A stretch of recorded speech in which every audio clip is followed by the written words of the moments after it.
Assalamualaikum warahmatullahi wabarakatuh. Kang Bro, ketemu lagi dengan IWB Kang Mas dan Cak. Ini baru benar-benar sebuah race yang membuat kita jantungan, Cak. Inilah MotoGP yang kita tunggu. Inilah seharusnya MotoGP, walaupun sebenarnya tetap motor memiliki limitasi untuk menyalip atau overtake. Akan tetapi pada opening race di hari ini Sepang Malaysia, kita disuguhkan dengan pertarungan yang seru banget. Pertarungan yang membuat kita jantungan, Cak. Seperti yang IWB sudah share sebelumnya kesampaian bahwa Pecco Bagnaia is in another level. Itu sebenarnya, Cak. Jadi kita bisa pantau bagaimana Pecco yang luar biasa dari kualifikasi. Sesi-sesi awalnya pun demikian. Dia memiliki kekuatan dari race pace-nya, memiliki kekuatan dari fastest lap each rider-nya yang luar biasa, selalu mendominasi. Akan tetapi kemarin adalah sebuah cerita yang berbeda. Kemarin Pecco ndelosor, Kang Mas. Pecco melakukan kesalahan dan Pecco menyalahkan kondisi aspal. Akan tetapi hari ini Pecco menunjukkan bahwa dia memang master of the master, ya, the best of the best di Sepang Malaysia. Dan teman-teman semuanya, ketika kita melihat bagaimana hari ini sebenarnya IWB di awal, Cak, cukup optimis bahwa Pecco akan juara. Karena kita bisa lihat bagaimana raut muka Pecco, Cak, bagaimana sosok dari Pecco ini memang tenang sekali. Jadi teman-teman semuanya, ketika IWB melihat bagaimana tayangan di awal tadi, pada saat sebelum para pembalap turun ke lap, kita bisa perhatikan bagaimana muka tegang Jorge Martin. Martin dari kacamata IWB lebih tegang dibandingkan dengan Pecco. Gelisah banget, Cak, kelihatan sekali bagaimana Martin sesekali dia seperti memejamkan mata, menunduk, kemudian seperti kayak gelisah, ya, mencoba untuk merapikan helmnya, mencoba untuk melihat ke depan, ke bawah, dan diam di pedok. Sementara Pecco kelihatannya lebih santai dan rileks. Ini juga IWB surprise banget. Artinya, Cak, memang Pecco memiliki mentalitas yang lebih baik dibandingkan dengan Martin. Ini kacamata IWB, ini pandangan IWB. Bisa saja mungkin karena memang Pecco memiliki confidence bahwa hari ini dia akan menang. Informasi buat sampean semuanya, Cak, bahwa pada race hari ini Michelin meracik sebuah kompon yang memang spesial, kompon yang tahan panas. Dan teman-teman, tentu saja Michelin meracik kompon atau ban karet budar yang asimetris, di mana di sisi kanan lebih keras dibandingkan dengan sisi kiri. Dan teman tahu sendiri ya bagaimana tikungan di Sepang Malaysia, di mana tikungan ke kanannya lebih banyak, yakni 10 tikungan dibandingkan dengan 5 tikungan ke kiri. Makanya teman-teman semuanya pasti kita lihat bagaimana pembalap yang sangat-sangat fokus, bagaimana mereka bisa menghemat ban. Dan ini yang menarik, ya, Cak, ya. Kita juga rada surprise, ya, karena kita perhatikan para pembalap hari ini menggunakan ban depan rata-rata soft atau lunak, sementara belakang medium. Nah, mayoritas demikian, Cak, ketika IWB teliti. Akan tetapi hanya Martin dan juga Fabio Quartararo yang menggunakan tipe ban depan medium untuk ininya, ya, komponnya, Cak, ya. Tapi ternyata, ya, kita lihat bagaimana kekuatan dari Pecco, kekuatan dari Bagnaia yang untouchable.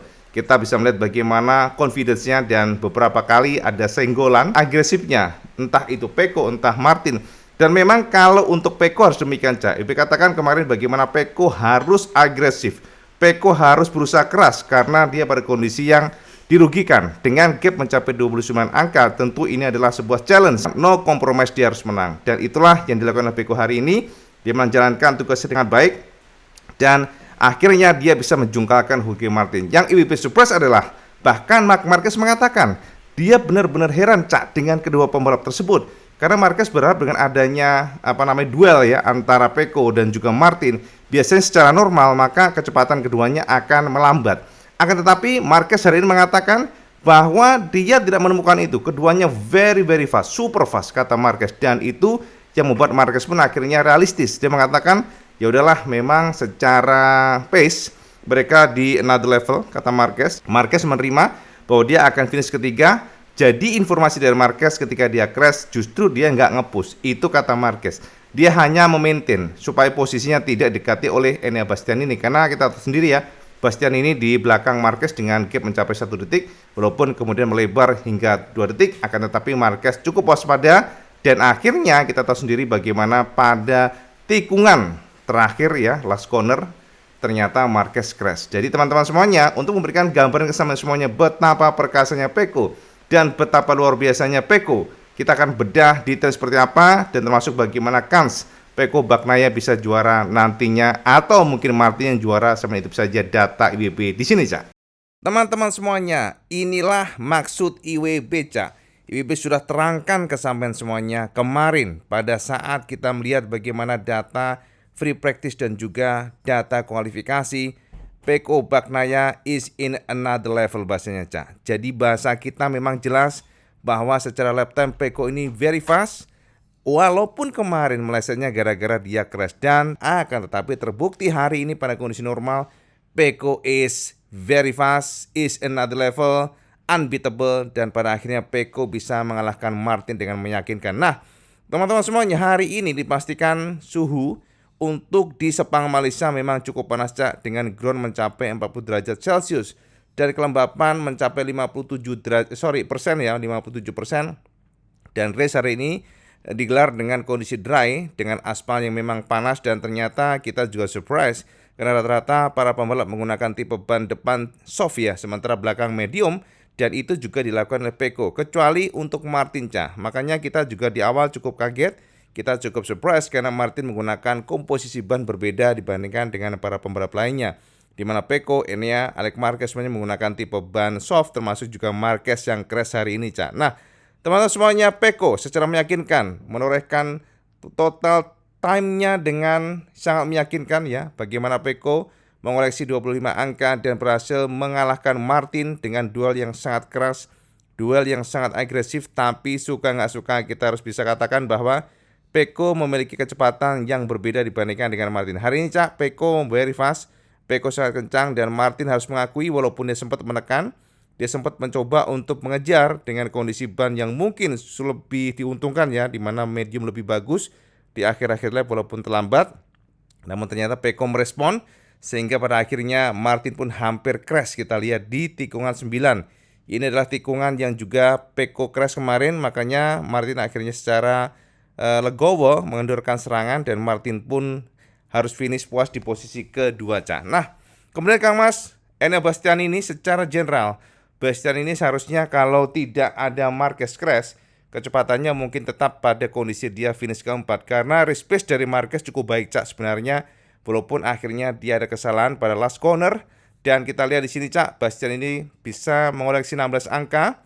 Bastian ini mengatakan bahwa secara feeling dia masih merasakan problem yang sama dengan kemarin, di mana dia ada problem dengan entry corner, Cak. Jadi informasi dari Enea pada saat motor masuk tikungan, di mana ban depannya rada nervous, itu kata Bastian ini, sehingga secara speed dia hanya bisa memaintain agar bisa masuk podium atau di posisi ketiga.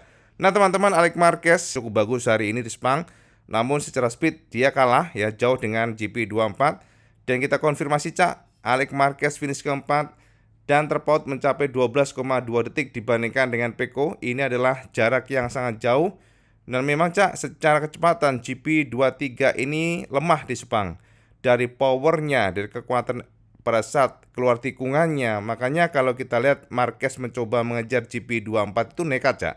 Karena secara teknis motor GP23 di Sepang ini lambat. Itu dikonfirmasi juga Peko, yang pada saat kita temukan hari ini ada semacam conversation atau perbincangan dengan Marquez mengatakan bahwa motormu lambat, itu kata Peko di Sepang Malaysia. Jadi memang dikonfirmasi demikian. Dan Acosta, Cak, yang sempat mencoba menekan Alex Marquez tapi akhirnya realistis. Acosta daripada crash hari ini ya, finish kelima dengan gap mencapai 13,699 detik dibandingkan dengan Peko.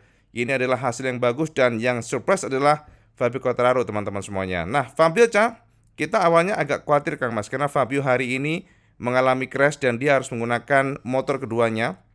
Artinya secara settingan ini agak dadakan, Cak. Jadi informasi kita dapatkan bahwa motor kedua ini awalnya settingan untuk wet ya, jadi untuk settingan race pada kondisi yang basah.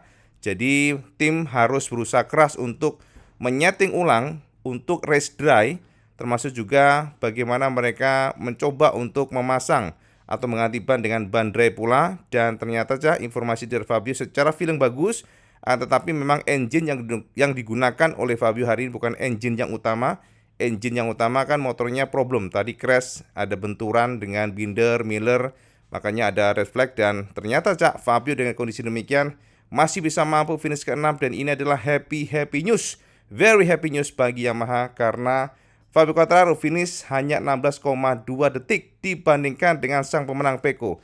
Ini adalah kemajuan yang sangat pesat, Cak, dengan new engine, dengan elektronik baru. Dan teman-teman, kalau sampean tadi memperhatikan, jangan kaget kalau Fabio tadi menggunakan pelek belakangnya menggunakan warna yang terang, Cak. Karena memang informasi kita dapatkan, pelek mereka tidak menggunakan warna hitam, sebab kondisi aspal yang panas ini sangat membutuhkan bagaimana supaya temperatur ban belakangnya juga terjaga. Karena dengan pelek warna hitam akan membuat atau menambah pelek lebih panas temperaturnya dibandingkan dengan warna cerah. Makanya hari ini kita lihat Yamaha M1 menggunakan pelek dengan warna yang cerah, agak silveran gitu, Cak, tadi, Cak. Nah, sementara ketujuh adalah Maverick Viñales, Cak. Viñales cukup baik walaupun secara gap jauh banget ya. Jadi memang Aprilia tahun ini betul-betul kemunduran, Kang Mas.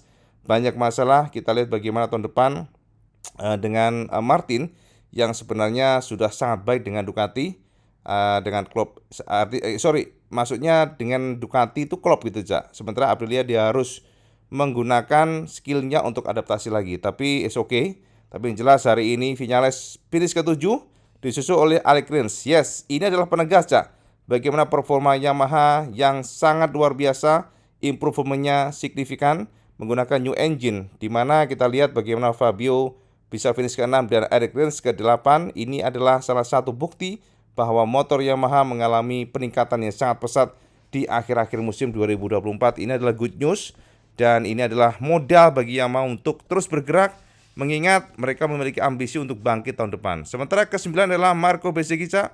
Sempat terjadi pertarungan yang seru tadi Bezzecchi ya dengan Zarco, tapi akhirnya Zarco harus menyerah. Zarco hanya bisa finish di posisi 11, sementara Fernandez berhasil overtake Zarco.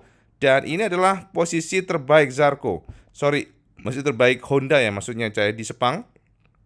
Dan kembali lagi Zarco menunjukkan dia memiliki talenta yang tidak dimiliki oleh pembalap Honda lainnya. Zarco finish ke-11 dengan jarak 25,62 detik. Itu adalah sebuah jarak yang sangat jauh, Cak. Dan teman-teman semuanya, Marc Marquez yang crash ternyata dia join kembali. Dan Marquez setelah join kita juga memberikan apresiasi, sebab Marquez akhirnya bisa finish ke-12 setelah overtake beberapa pembalap, termasuk juga dari Espargaro, Morbidelli, Luca Marini, Fernandez ya. Jadi ini artinya memang Marquez memiliki speed sebenarnya, akan tetapi pace-nya ini tidak digunakan dengan baik gara-gara dia crash. Dan Iannone, Cak. Nah, teman-teman, khusus Iannone, IWP akan bahas nanti pada video terpisah, sebab kita mendapatkan konfirmasi Iannone bagaimana rasa dari MotoGP mesin yang mengerikan.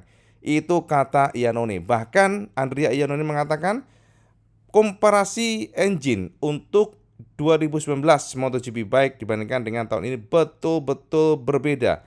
This is new story, kata Iannone. Bahkan Iannone mengatakan bahwa secara feeling dan power dia benar-benar terkuras ya. Jadi MotoGP sekarang demanding sekali. Dia benar-benar kehabisan kekuatan, tenaga, dan itu akan kita kupas pada next video biar kita fokus, Cak, ya. Dan Sapodori terakhir sementara hari ini yang not classified adalah Nakagami dan Joan Mir. Honda lagi, Kang Mas, dan did not start Binder dan Miller. Jadi memang kedua pembalap ini akhirnya mundur karena Miller ya ditakutkan ya ada problem. Makanya mereka atau para tim medis membawa Miller ke ke tempat medical center yang lebih besar, sementara Binder dikatakan mengalami cedera pada bahu. Itu, Cak, ya, informasi untuk hari ini bagaimana Pecco Bagnaia is the best, Pecco is another level, dan Pecco menunjukkan bahwa dia memang untouchable di Sepang Malaysia, Cak. Yes, ini, Cak, seperti biasa merupakan data sahih yang IWP ingin share ke semuanya mengenai fastest lap each ridernya. Siapa yang menorehkan time attacking terbaik pada saat race hari ini, dan kita pastikan yes, Pecco Bagnaia, Kang Mas. Francesco Bagnaia menjadi pembalap terkencang menorehkan waktu terbaik dengan 1 menit 59.118 detik. Ini adalah salah satu torehan yang membuat Pecco bisa kita katakan dominan. Dan teman-teman, ternyata Jorge Martin menjadi pembalap kedua yang nempel di belakang Pecco secara ranking untuk fastest lap each ridernya. Kembali lagi menjadi bukti bahwa kedua pembalap ini memang bersaing ketat. Surprisingly, bahasanya, Cak, yang mengejutkan, ternyata Marc Marquez menjadi pembalap ketiga yang menorehkan waktu juga sangat kencang, Cak. Sayang sekali kembali ya, Marquez crash, dan Marquez ini menunjukkan bahwa dia memiliki skill, talenta yang tak terbantahkan bagaimana dia bisa nempel pasukan GP24 di saat dia menggunakan motor GP23. Keempat adalah Enea Bastianini, Cak. Jadi secara ranking memang mirip banget dengan posisi sebelum crash, di mana Marquez nongkring ketiga dan Enea akhirnya bisa finish ketiga, sementara Mark ya mencium aspal Kang Mas ya. Dan kelima ternyata Pedro Acosta, Cak. Walaupun dia finishnya tidak di top 5, tapi Acosta menunjukkan dia memiliki kecepatan, di mana Pedro Acosta menorehkan waktu 1 menit 59.763 detik. Dan keenam adalah Alex Marquez seperti biasa, 7 Morbidelli dan 8 Fabio Quartararo, Cak. Quartararo menorehkan waktu terbaik 2 menit. Ini ya cukup jauh sih Kang Mas ya, tapi konsistensinya yang harus kita berikan apresiasi. Dan di belakang Fabio adalah Alex Rins. Jadi memang Yamaha saat ini, Cak, bermain di angka 2 menit sekian untuk di Sepang Malaysia. Masih jauh lah dibandingkan dengan Ducati, tapi mengalami improvement yang sangat banyak. Dan ke-10 adalah Maverick Viñales. Bahkan Viñales pun hanya bisa nongkrong ke-10 untuk fastest lap each ridernya. Sementara juga Marco Bezzecchi, sang murid VR46 maksudnya, Cak, ternyata hari ini dengan GP23-nya terbaik, hanya posisi 11. Dan dia tidak mampu menorehkan waktu 1 menit 59, tetapi Bezzecchi menorehkan waktu 2 menit sekian ya. Jadi ini adalah konfirmasi bagaimana GP24 yang memang terlalu untouchable dibandingkan dengan GP23. Sementara 12 Fernandez dan 13 sama-sama Fernandeznya, 14 Johann Zarco, 15 Alex Spargaro, dan 16 Joan Mir, 17 Luca Marini terbaik, dan Andrea Iannone ternyata masih mengungguli Savadori. Ini adalah salah satu pencapaian yang cukup oke ya teman-teman semuanya, bukti bahwa Iannone memiliki skill. Dan sementara teman-teman semuanya, kita intip sekarang untuk bagaimana dengan maximum speednya, Cak. Jadi teman-teman, ini adalah bukti bahwa mesin dari KTM memang very fast. Tapi ini adalah data best maximum speed pada saat di Sepang Malaysia. Kombinasi, Cak, dari warm up, kualifikasi, practice, semuanya menjadi satu. Dan tetap, Cak, untuk top speednya Acosta dari KTM dan nongkrong 23 selalu mesin dari GP24. Kemudian ada KTM lagi dan Morbidelli sama. Ini adalah salah satu bukti bagaimana GP24 very fast, very strong untuk top speednya, horsepower-nya tinggi. Dan kemudian Jorge Martin sama, Cak. Lalu Zarco. Dan teman-teman, jika kita melihat dari ranking, Marquez saat ini ya kita katakan nggak terlalu kencang, dia berada di middle, di tengah-tengah ya, dengan top speed 334,3 km per jam. Dan ternyata Iannone yang menggunakan engine Ducati paling lambat di sini dengan 329,2 km per jam. Ini mengejutkan Kang Mas ya. Sepertinya memang ada beberapa perbedaan cukup signifikan antara motor, atau mungkin memang kalau kita lihat Iannone belum bisa mengoptimalkan ride device-nya, sehingga pada saat last corner dia tidak bisa nge-push dan itu berdampak pada top speed-nya. Itu, Cak, ya teman-teman semuanya. Dan yang terakhir adalah, nah ini Kang Mas ya, World Championship Classification. Konfirmasi dengan hari ini di mana Pecco bisa menjadi juara, maka secara klasifikasi akan tertutup di tahun depan, seri depan, maksudnya seri kedepannya. Jadi tidak langsung dikunci oleh Martin, tidak jadi di lock oleh Martin. Jadi juara dunia akan ditentukan di akhir seri yang akan sepertinya digelar di Barcelona. Martin menorehkan 485 poin. Sebelumnya kan terpaut 29 angka, Cak. Nah, Pecco gara-gara dia juara, maka terpangkas menjadi terpaut 24 poin. Dan ini ada harapan bagi Pecco, walaupun tentu sangat tipis, tapi secara matematika jika masih bisa ya kenapa enggak. Akhirnya Marquez kembali merangsek ketiga secara klasemen sementara, dan ini terpaut 1 angka dibandingkan dengan Bastianini, padahal sebelumnya sudah unggul 13 angka. Ini sangat disayangkan sekali Kang Mas. Dan keempat, Bastianini dan Acosta menjadi pembalap non Ducati yang nangkring di sana, Cak. Jadi the best rider non Ducati secara klasemen sementara adalah Acosta. Dia adalah pembalap yang luar biasa sebagai rookie, Cak. Kemudian ke-6 Binder, 7 Viñales dan De Giannantonio 8, Morbidelli 9, Alex Marquez 10, kemudian Espargaro 11, Bezzecchi 12, kemudian Quartararo 13 masih, Cak, Miller 14, Oliveira, Fernandez, dan pada akhirnya yang terakhir adalah Savadori, Kang Mas, World Championship Classification. Dan untuk lain-lainnya masih sama Kang Mas ya, kita nggak usah bahas ya. Konstruktor masih Ducati, KTM kedua, Aprilia ketiga, 4 Yamaha, dan Honda paling belakang. termasuk juga tim Ducati Lenovo menguasai, mengunci sudah, dan terakhir ada Repsol Honda yang hanya mengoleksi 35 angka. Nah, Kang Mas, jadi bisa kita pastikan memang Peko adalah best of the best di Sepang Malaysia. Jadi kita harus berikan apresiasi kepada Peko yang memang sangat kencang, very fast, dan dia seperti tahu banget Cak, setiap detil atau setiap jengkal dari Sepang Malaysia dia tahu banget. Hari ini dia sangat confidence, dia sangat percaya diri, hingga akhirnya secara meyakinkan akhirnya Peko menjungkalkan Jorge Martin. Sementara Martin Cak sudah mencoba untuk melakukan attacking, mencoba untuk ya akhirnya dia realistis karena pada saat dia attack ternyata ada risky di sana.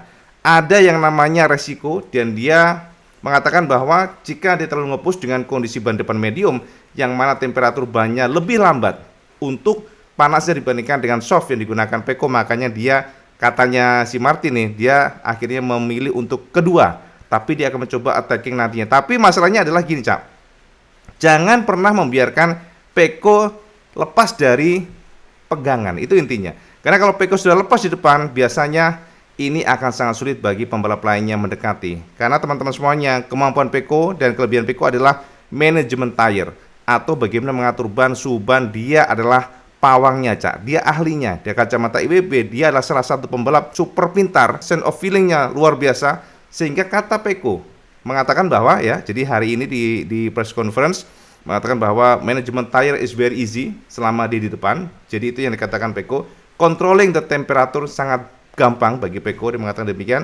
Jadi ketika dia lepas itu adalah suatu hal yang sangat mudah bagi Peko untuk memanage supaya bannya tetap konsisten. Itu kata Peko. Makanya kesalahan Martin adalah satu, menggunakan ban medium. Ya seharusnya menggunakan ban yang sama, walaupun tentu semuanya tergantung dari karakter dan behavior ataupun riding style dari pembalapnya. Namun suka nggak suka, mayoritas pembalap menggunakan tipe soft itu berarti artinya memang hari ini lebih cocok. Sebenarnya ban depan adalah tipe lunak yang mayoritas digunakan oleh para pembalap. Namun ya sepertinya ada konsiderasi dari Martin yang dia akan mencoba attacking, karena biasanya Cak dengan ban medium akan memiliki traksi yang lebih bagus dibandingkan dengan tipe soft pada the end of the race. Jadi akhir-akhir race biasanya akan kencang.